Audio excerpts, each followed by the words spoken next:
Hello and welcome to Mind Shifters Radio. I'm Tim Hayes. I'm your host for the first hour. And today is Friday, September 10th, 2021. As always, we're grateful to everyone who's joining us here today, whether you're listening live or through the archives, as we spend another couple of hours talking about teaching and supporting people in using some of the most powerful, effective, efficient, and accessible tools I've ever encountered. These tools were made available absolutely free through the tireless efforts of Dr. Michael and Jeannie Ryce on the website at whyagain.org.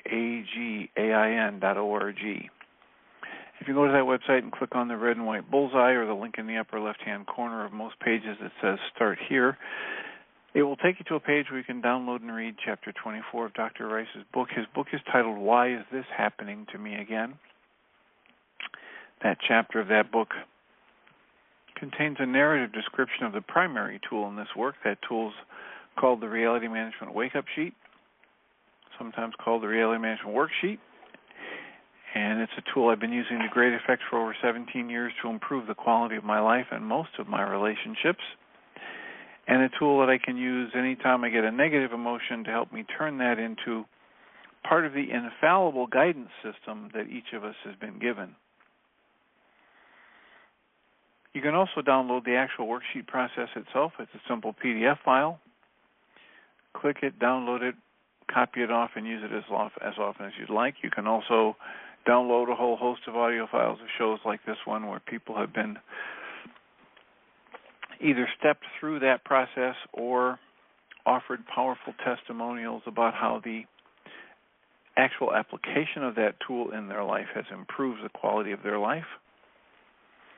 And you can also go to your app store and type in the three words, Heartland Aramaic Forgiveness, and get access to a completely free and private app that contains the Reality Management Worksheet, an abbreviated version of that process,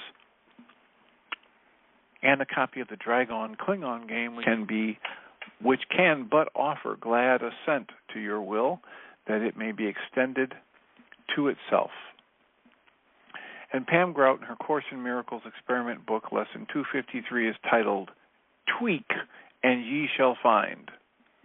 She quotes Micah True El Caballo Blanco as saying, when you act out of love, good things happen. Pam writes, when I ask, quote, can, close quotes, and, quote, will, close quotes, questions, can I make more money or will I find my soulmate? My mind relies on old lessons from the past. It leafs through my catalog of beliefs and concludes, probably not. This doesn't look promising. Anytime I access reality with the question, can I do something, I consult an old reality in my mind. I access old beliefs that my ego has long told me are facts. Things like, quote, human beings are only capable of doing A, B, and C, close quote. When Lesson 253 says, banish the old ABCs with the new HOW, simply add these three letters to your question. How can I make more money this year? How will I find my soulmate? These questions are vastly different questions that provide vastly different results. When we add HOW, we enlist the aid of Holy Spirit, who is more than happy to show us. Its specialty is bypassing the absolutes, snubbing its nose at those damned asshats who pretend to know everything. HOW allows me to be still and open to a brand spanking new possibility. How will I make more money? How will I find my soul? Our awareness focused in the present moment. And actually, I misspoke there because it's not so much our conscious thoughts. What he says is, when we are in present moment awareness, there aren't any thoughts about it. There's just the experience of it. And it's highly recommended that we learn some kind of thought process or ritual or exercise that we practice to bring ourselves into the habit of staying more in present moment awareness.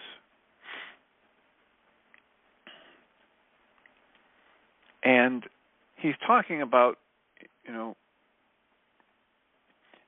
any little thing you can do, whether it's a breathing exercise or a meditation exercise or a mantra, to help bring yourself into the moment and present moment awareness. I mentioned this in the last time I was talking about this, that he talks about this gap that exists. It's tiny, tiny, tiny. It's so quick that most of us miss it. But there's a gap that exists between our having a present moment awareness and thought arising. Wave Mastery talks about it. They talk about it in kind of a synergy between the Journey's Dream model, which is a not-for-profit that's trying to work to rewrite the narrative on mental health, to one in which mental health, optimal health and well-being is possible and expected for everyone. And the same here, Global, which is a resource and a hub for people who do holistic, integrative, functional medicine approaches to mental health issues. And we encourage you to check out both the websites, journeysdream.org and samehereglobal.org, and learn more about both of these not-for-profits that are working to help change the way we approach and treat and move through mental health challenges in our lives. So without further ado, here is the Dr. Andrew Pleener interview. Dr. Pleener, thank you for being here. It's great to talk to you. Thank you so much for having me here, Timothy. Really, really appreciate it. Well, the Journey's Dream seems very aligned with Same Here, and I'd love to hear how you got into the work you're doing and what drives your passion for it. Yeah, sure, Tim. So a little bit of my background. I'm an integrative psychiatrist.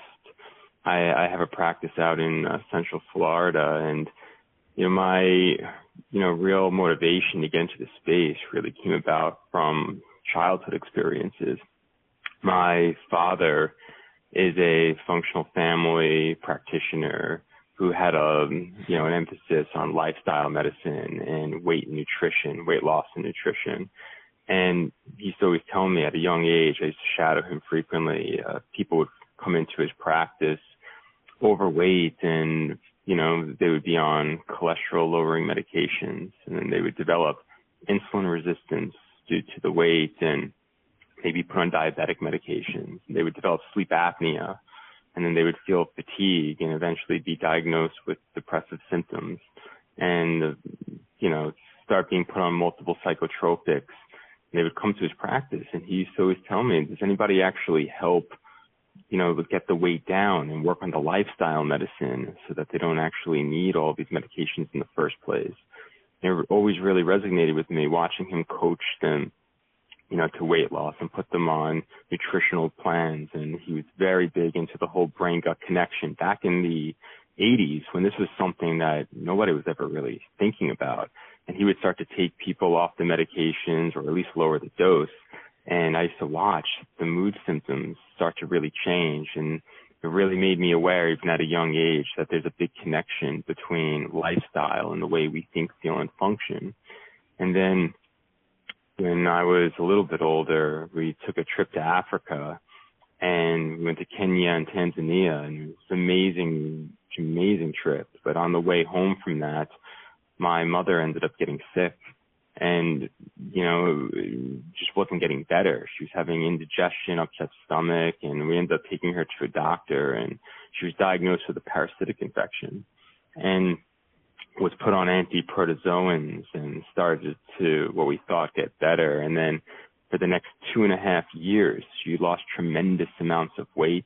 Didn't matter how much she ate, she just kept losing weight. She was fatigued, malaise, couldn't get up out of bed, brain fog. I watched her deteriorate, and she got every single test in the book medically, and every single test was coming back normal. And she was diagnosed with mental health issues and started seeing practitioners and was prescribed medications, and nothing really seemed to be getting better. And I was really watching her just struggle to do anything. And eventually we got in touch with the African consulate, and they put us in touch with a Dr. Kevin Cahill, who used to oversee the United Nations Tropical Disease Program. And he ended up seeing her, and actually that same day diagnosed her with another parasite that went undiscovered all those years. And she ends up being treated for that, and I slowly watched all of her symptoms get better and resolve. There's just this amazing connection between how physical symptoms can really cause mental health issues, and how stress and trauma can certainly cause medical issues.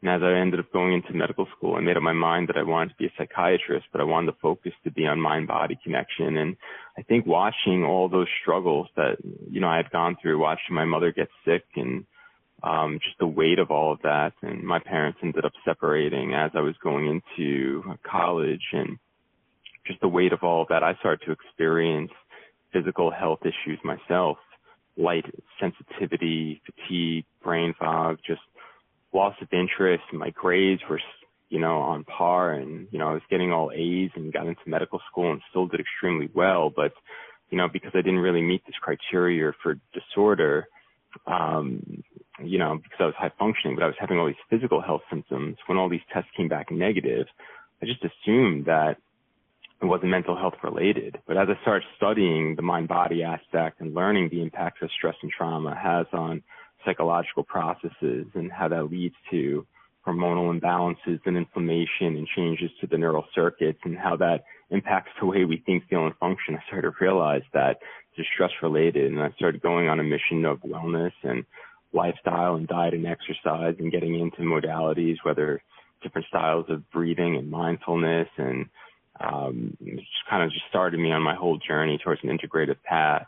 Took certification courses through the Leslie Korn Institute, and really started to recover. And I think that it's almost a common story that you hear amongst integrative providers.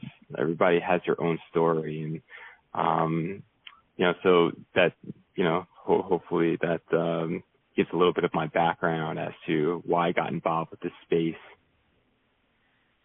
Well, it's exactly the kind of story that we're used to hearing from integrative providers. Not all of them have, their own illness, but Dr. Mark Hyman tells a similar story where he had, all kinds of physical problems that the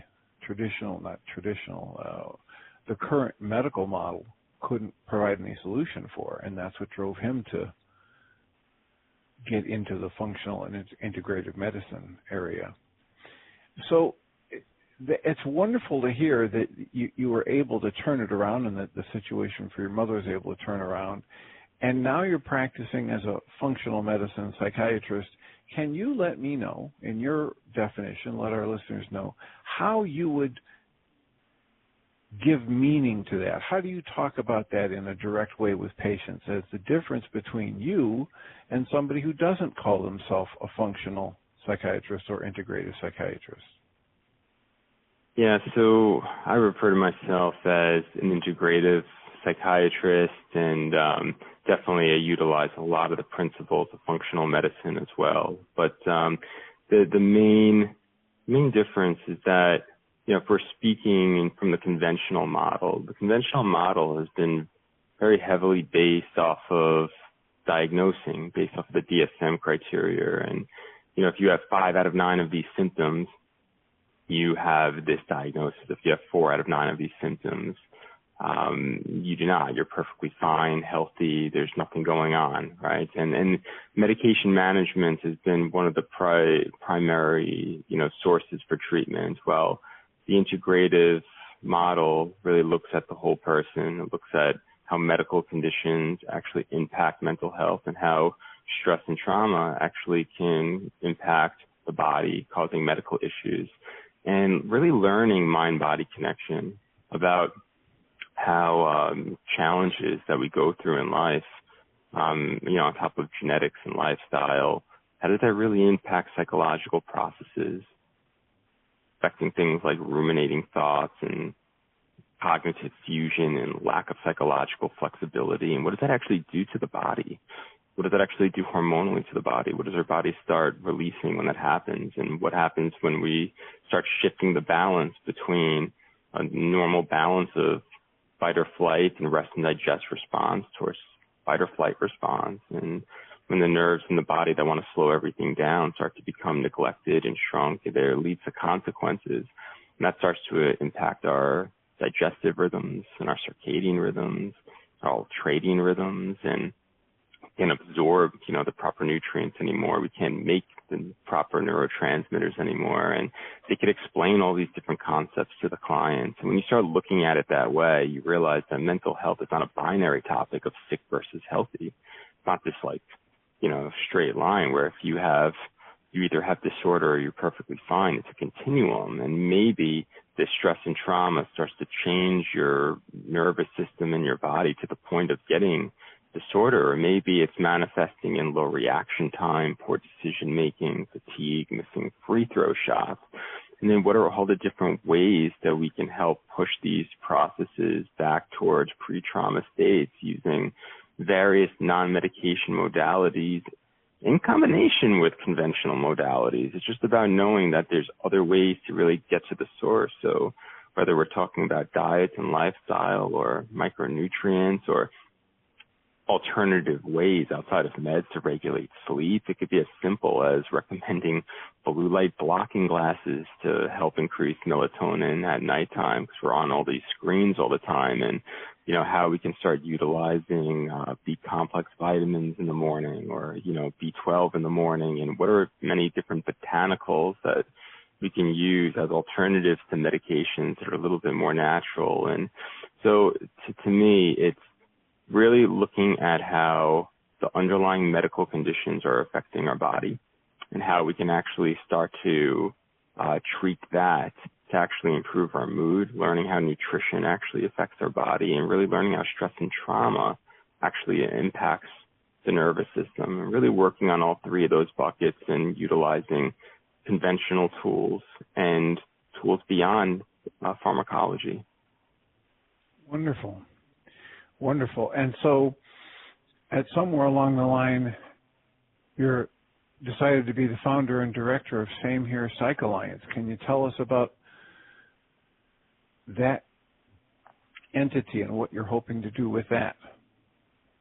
Yeah, so I'll give you the backstory on Same Here. I mean, the mission of Same Here is to change the way mental health is perceived and practiced on a global scale. We're a collective entity of celebrities and influencers and everyday people and CEOs and practitioners and star experts, advocates, all really holding hands saying that mental health is not a topic just for the 1 in 5 that are labeled with mental illness. It's a topic for 5 in 5. This is something that we all go through because we all face challenges in life, whether it's divorce, breakups, job losses, or what everybody's going through right now with COVID-19. And, these experiences impact us on this continuum, maybe to the point of disorder or maybe to the point of lack of wellness. But it's certainly just like physical health. We all have mental health, and we should be proactive about it. And we're all holding hands with all these different advocates championing Same Here, which is American Sign Language sign with thumb to the chest, pinky pointing out. It means I've been through challenge that's impacted my body. You've been through a challenge that impacts yours. To relate to each other, the way a soldier who is in war, the way his neural circuits are impacted, it's not so different from the way my neural circuits were impacted watching my mother deteriorate, and when I went through my own struggles when my parents separated. Not so different from somebody that loses a child from SIDS, or a boxer that's 11-0 and gets knocked out for the first time and is now having ruminating thoughts every time he steps into the ring. Maybe it manifests differently, but the circuitry involved is rather the same. We're part of the same tribe. We didn't know it, hence this concept of Same Here. And it's a movement that's spreading across the U.S. and now global, really showing that this is a topic for everybody, and that's what really breaks down stigma. The origins is a person. It all was derived from a personal lived experience. Eric Hewson is the founder of the Same Here global mental health movement. He's a sports exec. He had worked in the sports industry for many years with the New Jersey Devils and the Phoenix Suns, and eventually he landed his dream job with the Florida Panthers, an NHL hockey team out in South Florida, and he was really brought in to become the CEO of this company. And all of a sudden, out of the blue, he was just stopped in his tracks with debilitating physical issues, which we now know is mental health, but just to show he had no idea. He never had any past history, quote unquote, of mental health history. He had never seen a psychiatrist or a therapist. He had no idea what this topic was. And all of a sudden, he was having brain fog and malaise and couldn't put together sentences, couldn't have a single original thought, as he actually states it. Couldn't remember the middle names of his siblings, and he had no idea. His automatic thought was that he was having a brain tumor, and he ended up taking a step down just to get some medical workup, thinking that they would find something. Everything came back negative, and then he ends up referred to a conventional practitioner. He ends up leaving that first appointment with 5 different psychotropics, but, I guess sort of thinking what we see in, commercials, you're sick, you take an antibiotic, you get better. Antidepressant sounds quite similar. He thought that this was the normal way to do it and that he would get better. And just 2.5 years ends up going by, and he's put on over 50 different psychotropics, thinking that he's doing everything that there is to really work on this, laying in bed, staring at the ceiling, going through all these side effects of these medications, seeing doctors, doing a 4-week washout, trying new combinations. Just 2.5 years goes by. He has to permanently leave his position. Eventually, he's told that he has treatment-resistant mental illness. He ends up getting TMS therapy, and then eventually ends up going to a hospital and is told by the head of the hospital that he's literally has tried every single thing that there is. His last resort is shock therapy, and this is a big part of our movement because he was terrified to hear last resort. It wasn't shock therapy. It was this idea that when shock therapy didn't work out for him, he believed that his life was over. There was no hope. And when you tell somebody this is your last resort, you take away hope.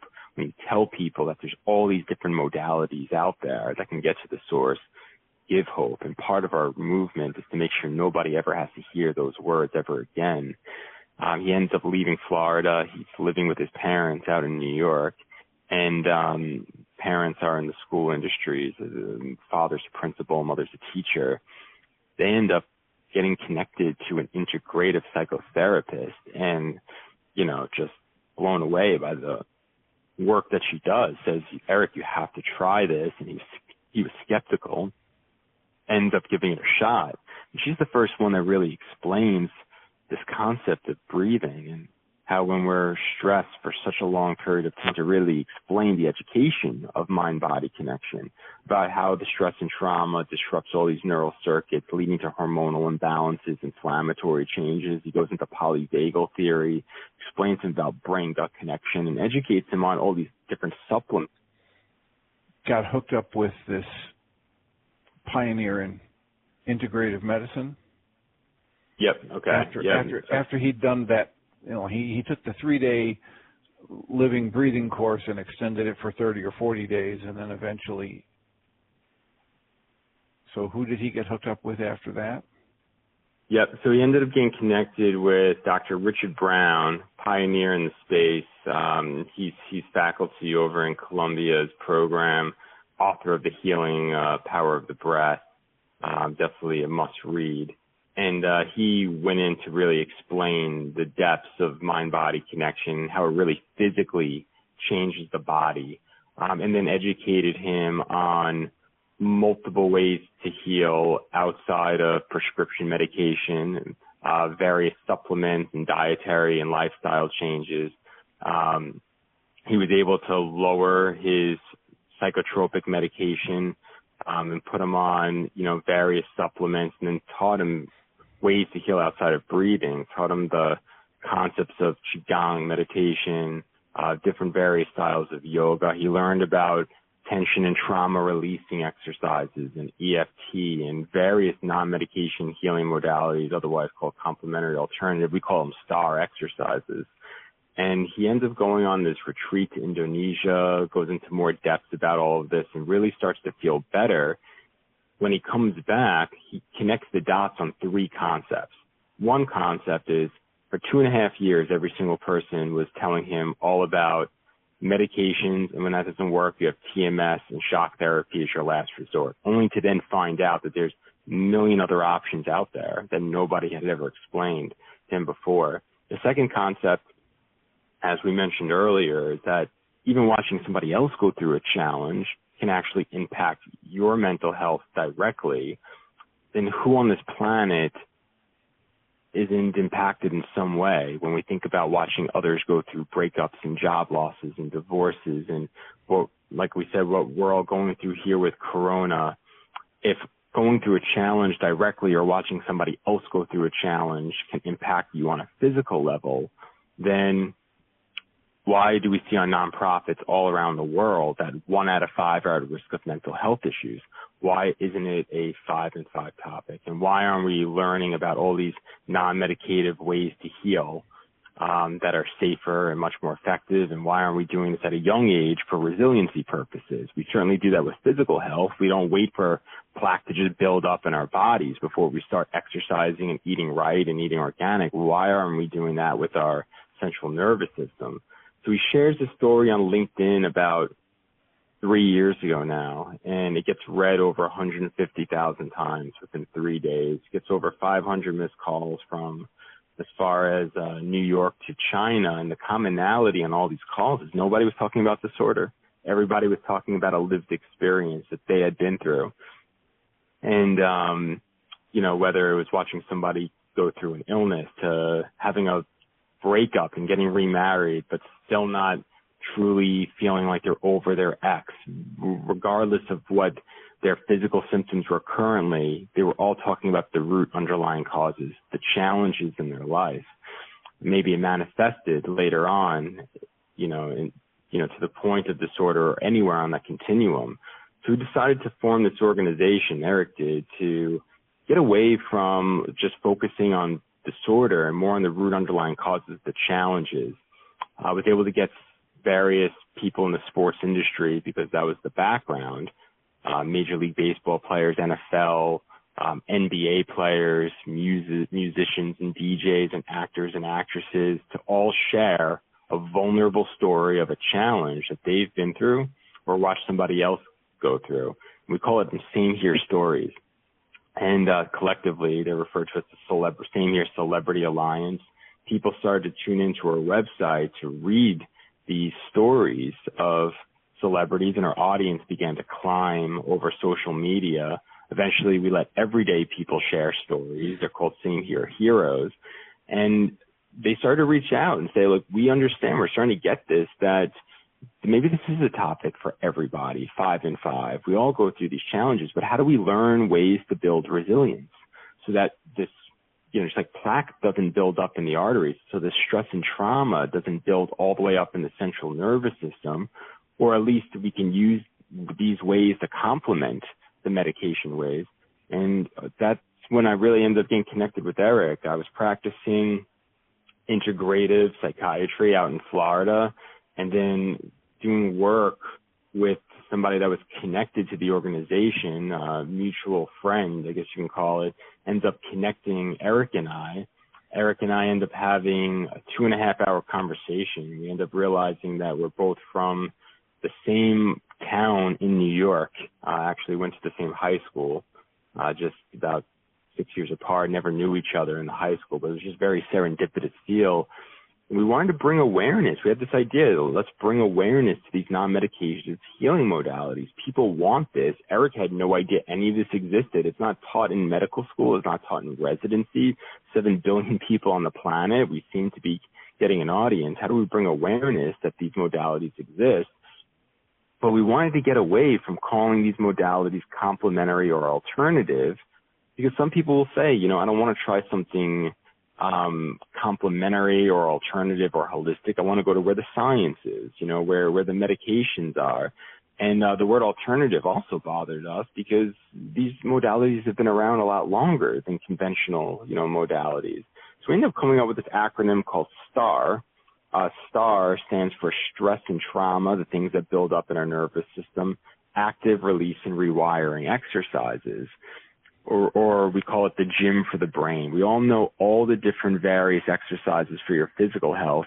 These are the exercises for the central nervous system. And we were able to get the leaders in the space of specific STAR modalities to come join and be part of our organization, whether Stephen Hayes, the inventor of ACT Therapy, representing ACT Therapy for our organization, or Amy Weintraub, representing yoga, or the founders of accelerated resolution therapy, or the founder of the Othmer method of neurofeedback, or the inventor of alpha stim CES, aromatherapy, and Qigong. And people can click on these profiles, read the bio of the STAR expert, but then learn the science behind why these modalities help.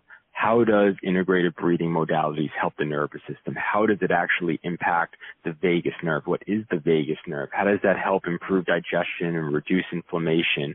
What does havening do on the amygdala? What does Qigong do on meridian points? What is a meridian point? Why should we start utilizing all of these things? And if you think about physical health, if you lived a sedentary lifestyle, Tim, for years, just like multiple muscles in the body would atrophy, you wouldn't just do a singular modality for the rest of your life, like go on a treadmill every single day. Because what about biceps and triceps and cardio? Multiple parts of your body needs to be worked on. And what about nutrition? It's the same thing. When we undergo these challenges for so many years, multiple architectural pathways are disrupted. Why should we learn about a singular modality? Why aren't we learning about many different modalities? And even if they're the same, I might prefer bench press, you might prefer push-ups, right? So let's just show all these modalities. People can build what's called a mental health toolbox. And then we kept reverse engineering these concepts where the next step was, how are people going to be connected to providers that understand these concepts? Because right now, as Dr. Richard Brown understood this to Eric, but, he had such a long wait list to get in. How are people going to be able to connect with providers around the world that can educate them on these things so that they don't have to wait? Loads up with, the same here heroes and heroes today. And so I love the inclusive nature of it. Certainly I love the idea that you're pulling together these major resources for some of the traditional medicines and integrate it with, the scientific validation. And this is just downright exciting. It's very, very exciting. How long have you been putting together the STAR Alliance? So I got involved, like the organization as a concept was developed 3 years ago. That's when Eric shared his story, and it became just this movement based off of the vulnerability, the story that he shared, and how he just laid it all out. And it became about forming these networks of the celebrities and everyday heroes. And I got connected about 2 years ago. We started working on building out the STAR Network. The STAR Network is still evolving. It's still growing. We're still introducing. We just got an Ayurveda specialist that's going to be up on the website. We just featured Bonnie Kaplan representing micronutrients through the work that she does out in Calgary. And this is still a growing network as we continue to hold hands and get leaders in the space to come together. As far as the Psych Alliance goes, we launched it last May, the founding members, and we've been growing out the directory ever since. It's been all word of mouth. People are reaching out to get involved. And what's exciting is that we're laying out a pathway now where conventional practitioners can learn about the integrative techniques and be featured on the website. So a lot of conventional practitioners are calling saying, would love to be involved. How do we get on the website? How do we learn about this? Would love what you guys are doing. And we now have, resources where they can get training, whether it's through the IPI, whether it's through Dr. Leslie Korn's Institute, whether it's through Nosheen Ranjbar's fellowship program. And then they can get the training in these models, be featured as part of the network. from growing up these networks together, it's led to collaborations with numerous organizations all about culture change, 5 and 5, continuum model, integrative modalities to be used for resiliency purposes. We have a K through 12 program where we're partnered out with 30 school districts out in New York. Our programs and our curriculums are in many different countries overseas through our partner program, Beluga.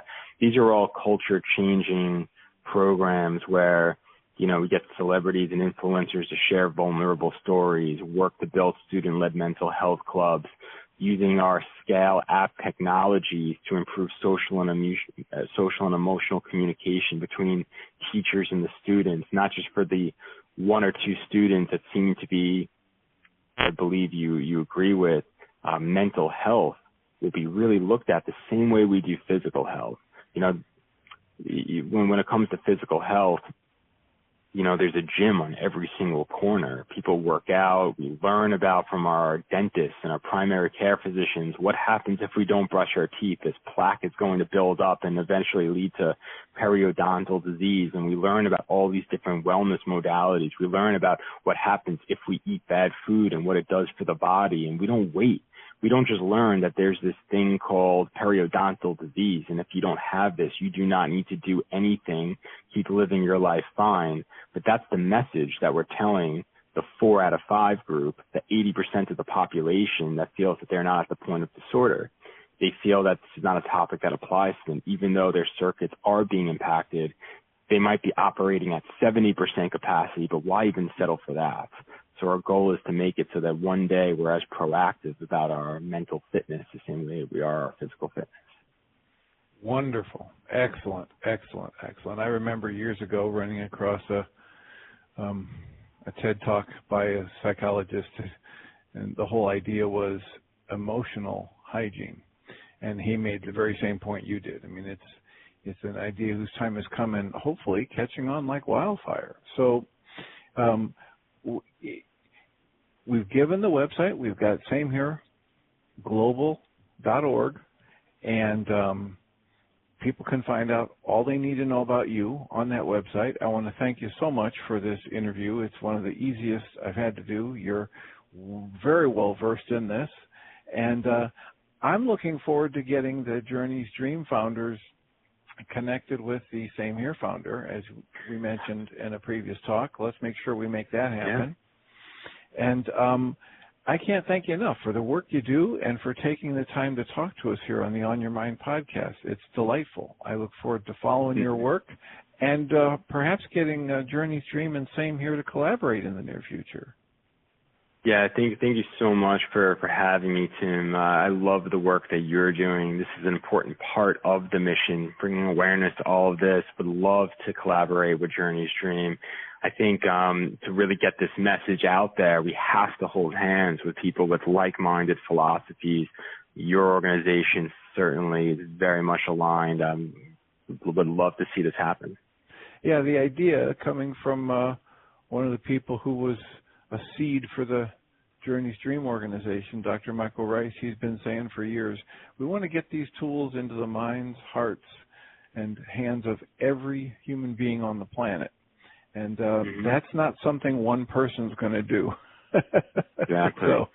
Yeah, that's exactly right. And when we start coming together, when we start working collaboratively, that's when we're going to be able to make this change. And it's so important. I think COVID has brought so much awareness to the to the fact that we actually are impacted. And it's one of the few times where we all went through a global trauma together, every single person on the planet. And now we have all these splinters from this trauma that's inside of us. It's like, even if it goes away, how do we get these splinters out? And, these are the tools. Wonderful. Well, thank you so much for your time. I look forward to our next connection. Blessings. Thanks a lot, Timothy. Thanks for having me.